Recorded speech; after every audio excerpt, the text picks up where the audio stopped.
Deputy Director for Digitalization, Research and Development of the Tourism Authority of Thailand, Jeannie Lim, Assistant Chief Executive, Policy and Planning Group from the Singapore Tourism Board, Jens Thernhardt, Executive Director of the Mekong Tourism Coordinating Office, and Tony Wu, Director, Taiwan Tourism Bureau, and our moderator, Dr. Mario Hardy, CEO of the Pacific Asia Travel Association. Good morning, everyone. Namaste. Yes. Welcome to Thailand. Who's actually visiting Thailand for the first time? A few? Welcome, and I hope you enjoy your stay. Let's go straight into it. I know that many people here are actually dying to ask us questions about regulations. Yeah. I know personally that Thailand and Singapore have regulations for tours and tour guides.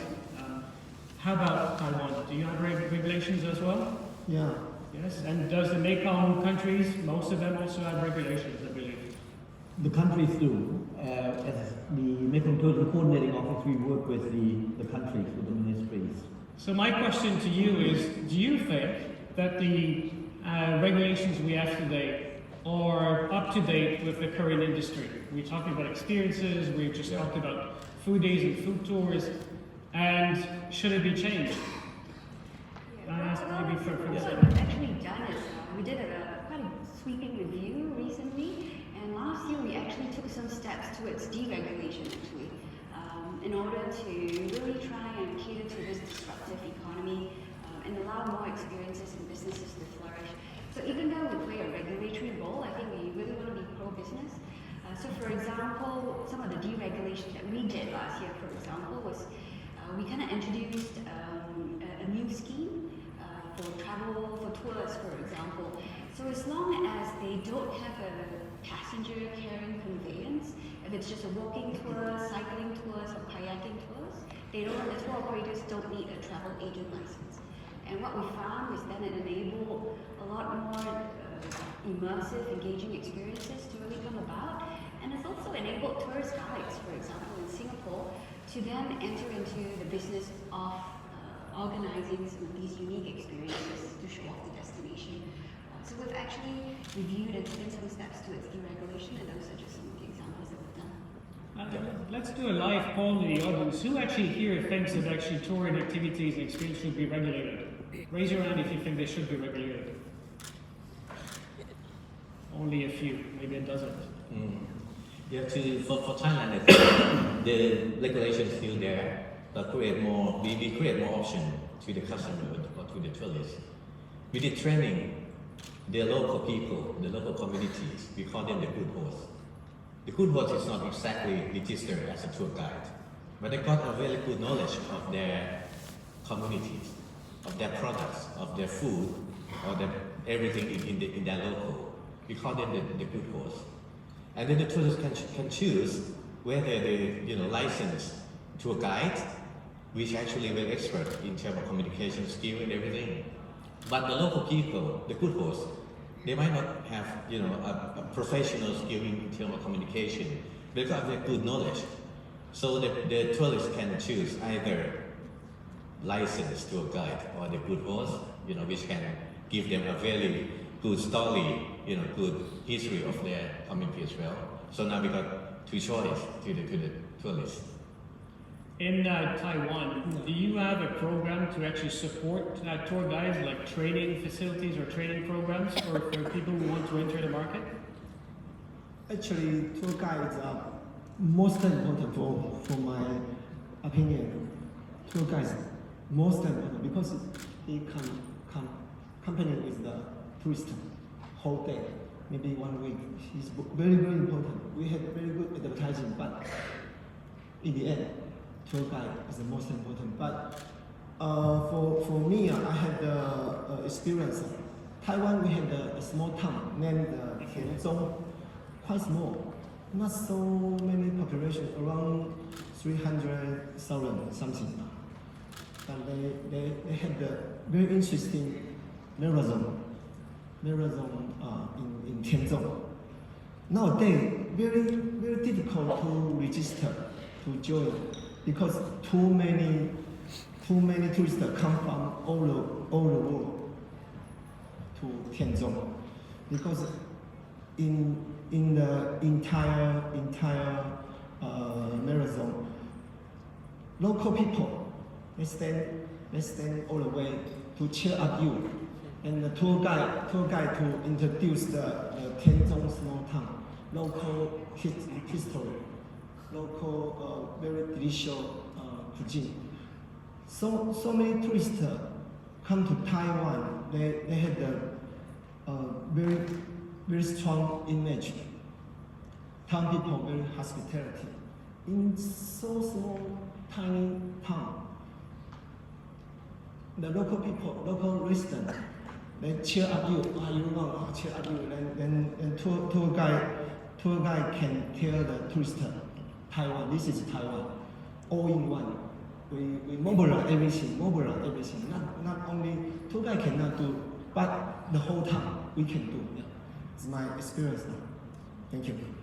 Actually, you bring up a topic which is a pattern we've been talking about for many years already, and Thailand has actually embraced this philosophy a few years ago about the dispersal of tourism, encouraging people to go and visit secondary and tertiary destinations to relieve some pressures on some of the really busy areas. And I know that Thailand has a great success with this program of 12 hidden gems of Thailand, and then 24 and 36, and every year adding more to it. But my question is also in relation to how do you prepare the locals? How do you prepare the local market for the development of tourism in these lesser known destinations? Okay, thank you.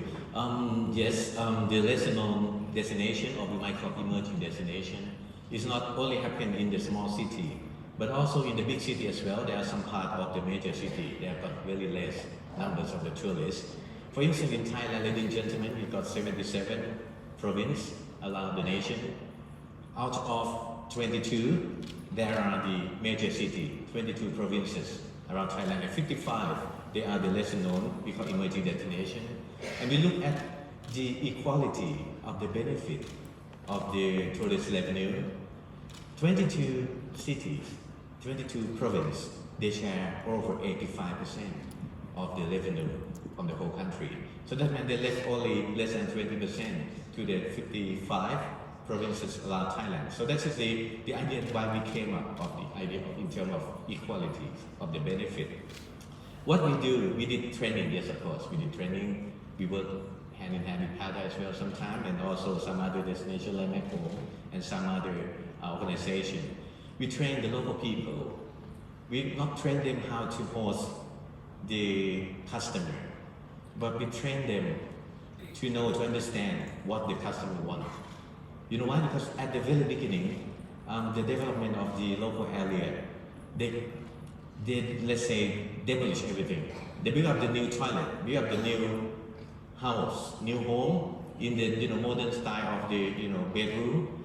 But in fact, we tell them exactly that the customer, they don't want the same, let's say same environment when they stay in their own country, but they're looking for something unique, something different.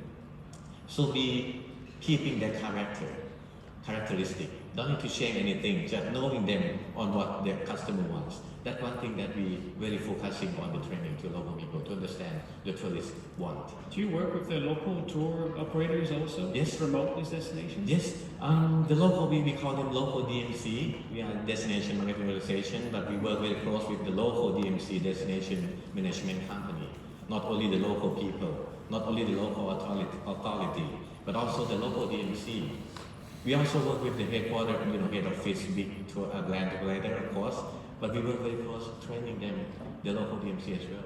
Yeah, I'd like to hear from Jens about some of the marketing, but just before, I'd like to hear from Singapore because in January at ATF I met with Keith, your CEO, and he also talked about the dispersal in Singapore. Now, Singapore is a city-state, and then so you may wonder, well, how can you disperse people in such a small island? But however, you do have congestions in certain areas. So are you looking at organizing festivals or activities in different parts of town, or what techniques are you using? Yeah, definitely. So I would say, Mario, we come at it from a different perspective. So we really look at engaging locals and getting local advocates to become our ambassadors for Destination Singapore. So we come at it from a different perspective. When we launched, when we really went about creating our new destination brand about 2 years ago now, we really looked at the stories that the locals had to tell, what was the passion behind what they did, what was the success that led them to where they are today, and how Singapore has really evolved over the last 50 odd years. And that's really how we came up with the brand that Passion made possible. And so then we kind of identified who were some of our passion ambassadors, what would become key passion tribes that also resonated with visitors and potential future visitors to Singapore. So what we did was then we really try and bring them together, and right now we kind of have identified 7 passion tribes. So people who are into food is a very big thing, right? Whether in Hong Kong, Singapore, or Thailand. I would say don't just eat, be a foodie. And then we really engage the locals who then come behind the scenes to tell the stories. So for example, now we have tours and experiences about the second generation hawkers. We have, nighttime food tours, for example. So we come at it from that perspective in terms of wanting the locals themselves to be very engaged, to really want to tell the stories behind what they do, what inspires them, and we feel that that's what resonates with the visitors as well. And those are the type of stories they want to hear.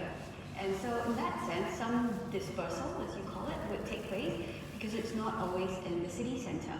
Some of the stories would take them to the heartlands. That would meet, for example, the people behind the provision shops. You would meet the locals, and that's where the visitors want to hang out as well, because then they go off the beaten trail. They hear the stories that they don't usually hear, or they don't usually read about from travel magazines, so on and so forth. And so for us, that has been very effective, and we feel that not just engages the locals, but it keeps the visitors interested to learn more and more stories that they would not have accessed easily before as well. Yeah, and Mekong Tourism last year organized a mini movies festival or competition, which I thought was really beautifully done. And you work with influencers around the world to create this campaign to promote the various regions of Mekong or countries members of Mekong. But are tour operators engaging and working with the influencers at that level, or should they be working? Or is there a mechanism for them to work with you? Thank you, Mario. I think storytelling, is a great way to combine it also with visitor dispersion. And Parker has done a great job to make visitor dispersion an issue in Asia. And I agree with Jeannie. Telling these stories of these small businesses becomes very powerful. I think a lot has happened in the tourist and activity space or in destination space. And I think we all have to thank Douglas and Bruce and the Arrival team for coming to Asia, because I know it's a bit of a risk to start a conference far away from the US, but I think this topic is very topical and very relevant here.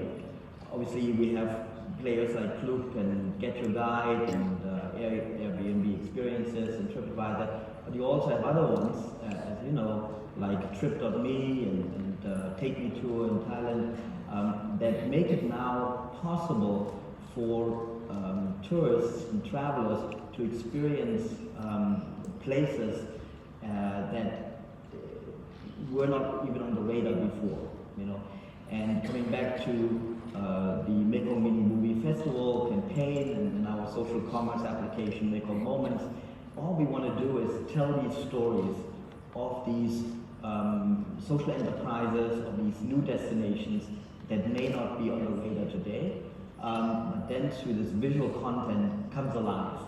And through that, I think it's very powerful, and combined with these platforms like Klook and Trip.me and other ones, I think we can make a difference in driving inclusive tourism, which I think is as it relates to the Mekong Tourism Coordinating Office and the GMS, our main mandate. Good, thank you.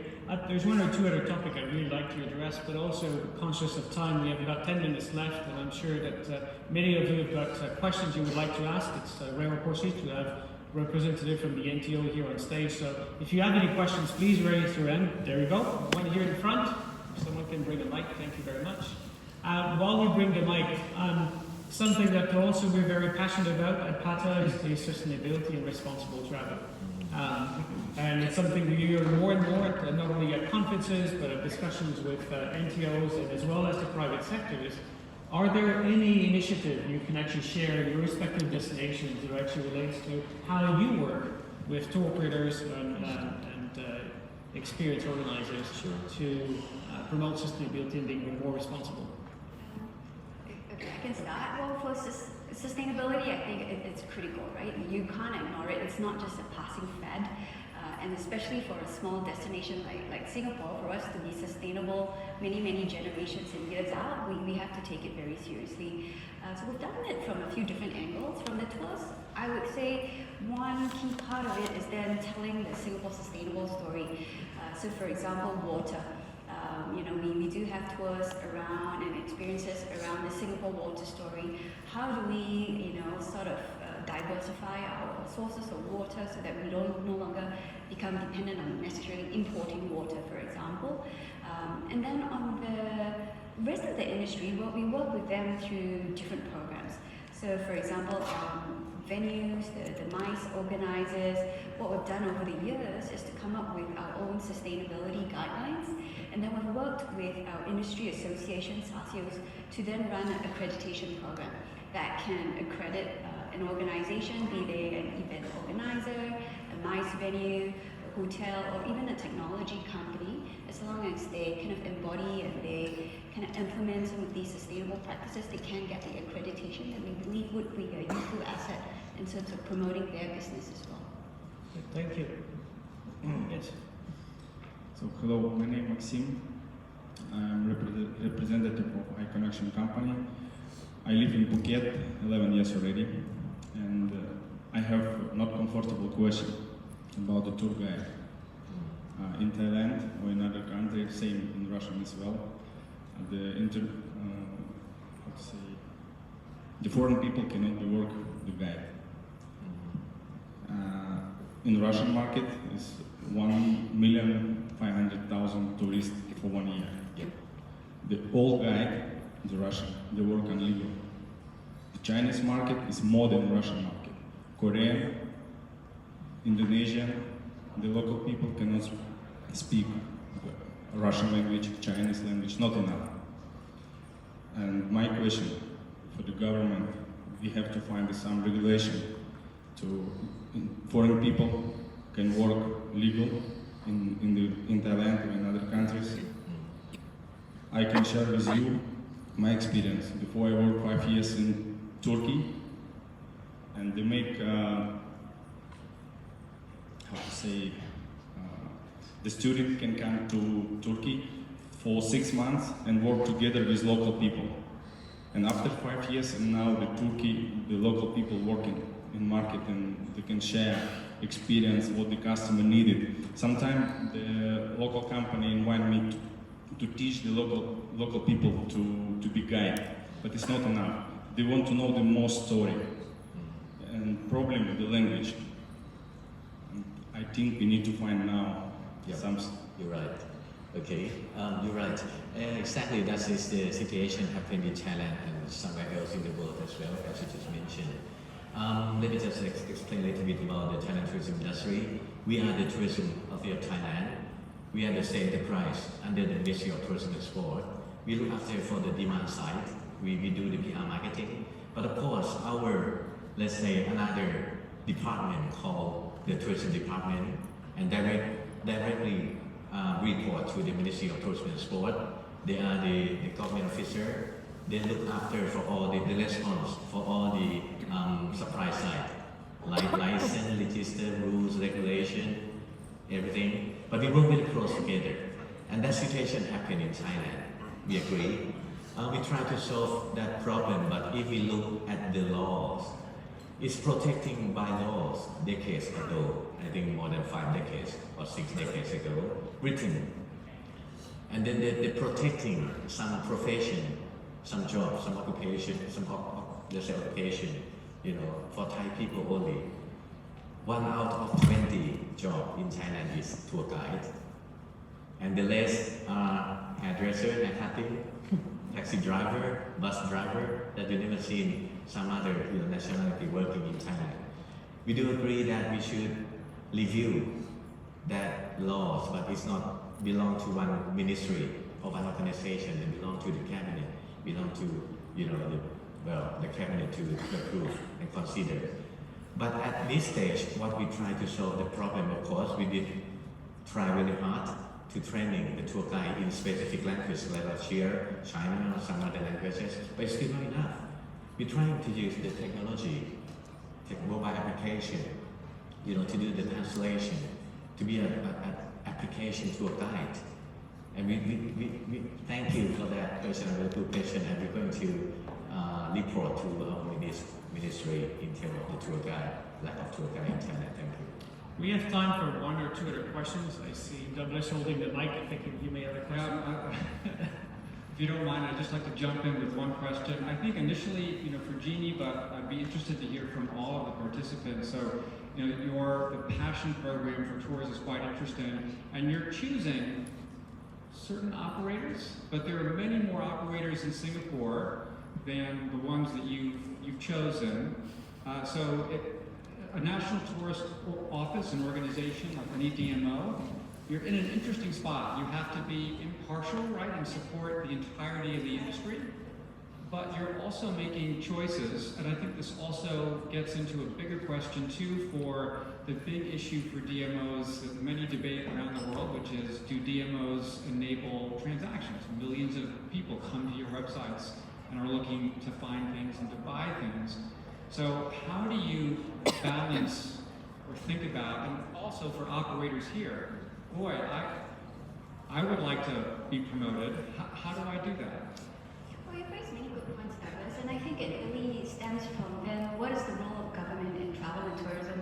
And I think in Singapore we believe SME's role, a lot of it stems from industry development, that it's different from a lot of the typical DMO model. So we see ourselves beyond just destination marketing. We really see ourselves as an economic agency. We want to really grow the tourism sector from a revenue and a business model perspective. So with that, we're very aligned with businesses, because as much as the business wants to flourish, we want them to flourish, because we see that from an economic perspective. And then it's about identifying where there is market failure that the government should then come in, because if the private sector is flourishing, there's no need for government intervention unless it's about consumer protection. So then when we're talking back to our passion tours, it's really aligned with then the launch of our new brand, Passion Made Possible. And we kind of then looked at then, were there enough experiences and tours that really brought out the brand? And that was also a feedback that was raised by a lot of the travel agents and the tour operators themselves. A lot of them felt that, they needed some help and guidance in terms of being better able to tell the Passion Made Possible story for Singapore.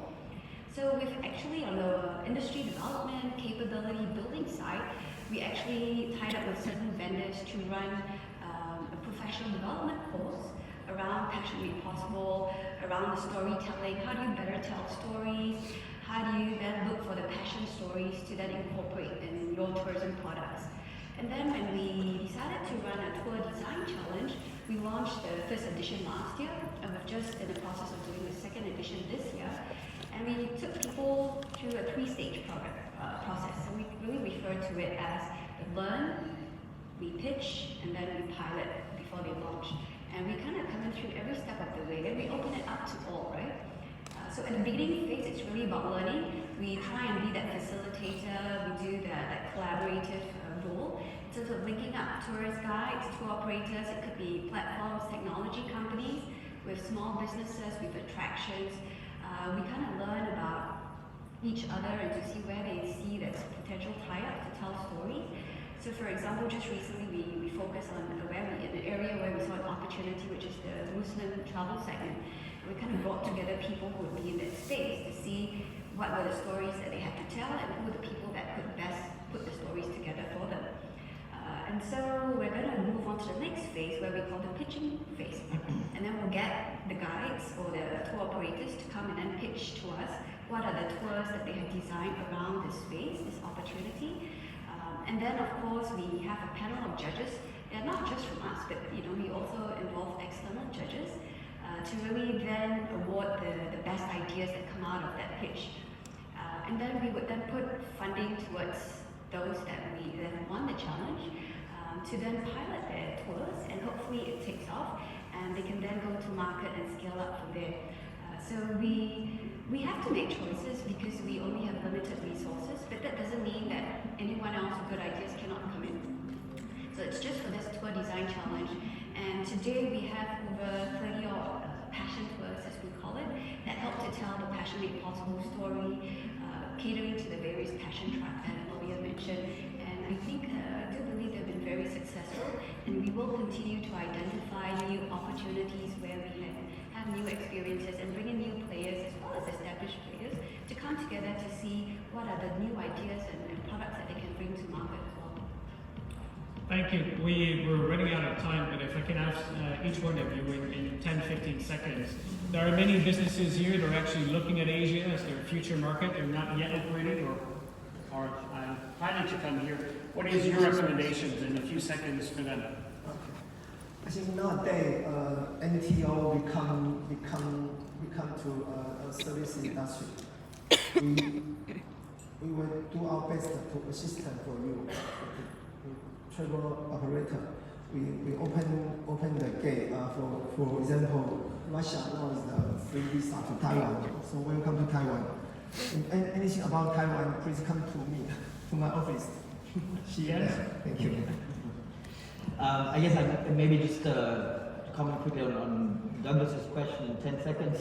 So we launched something called the Experience Mekong Collection, which where we curate small, responsible travel businesses and social enterprises. It's an open platform, so any of these businesses in 6 categories, from stay, taste, shop, do, cruise, and tour, can apply. We have an advisory board, and then on one hand, it's a capacity building platform where these small businesses can learn how to, kind of learn from these other innovators. And on the other hand, it's also promoting it on a consumer platform. We just launched a consumer website dedicated to that, experiencemakong.org, to really drive these social enterprises. And we believe that these social enterprises make an impact, but it's like a pearl, but if you string them together, it becomes a necklace, and that has a bigger impact for the region to be sustainable and responsible. Thank you. Jeannie? Well, we definitely want to welcome new ideas, new feedback, and we are open to talking to you and seeing how we can be a part of your experience and your product and promoting Singapore as well. Yeah. For Thailand, we've got 29 overseas offices around the world. So please, any close to your office, please, you know where we are, just, went to our website, and then we've got 35 offices around the nation to work with the local as well. But one thing that I would like to focus today, in the old days, our KPIs will always be the numbers of tourists. And then last year, we got 38+ million international tourists visiting Thailand. And then in the past 4 or 5 years, we changed from the numbers to the, from quantity to quality, to the revenue, to the income of the country. We increased about 10% in terms of revenue, and then less than 10% of our numbers, which is quite good. But in the future, or at the present time, we are now under discussing among the top executive and also the stakeholders. We not only listen to the voice of customer, we not listen to stakeholder only, but we listen to the nature. Of course, you might familiar with the VOC and VOS system, process, while customer was of stakeholders, but now we listen to the voice of nature. Some waste management need to be, managed in some particular area. But above all, we would like everyone, if you would like to work with us, please came with the idea of the new KPI, which is not just return on investment, but it will be return on experience to the tourists. ROX or ROE, please. We are not only focusing on the investment, but on the experience, what the customer will get or what the local people can also experience and get a good experience from them. Thank you very much. At PANA, our role is really to bring both public and private sector together, and I think you've heard from all of them today. They're more than willing and happy to work with the private sector. So if you do want to work in this part of the world, if you're not already yet, do approach the local governments and national governments, and we'd be happy to assist. Thank you very much. Thanks to our panelists for joining us.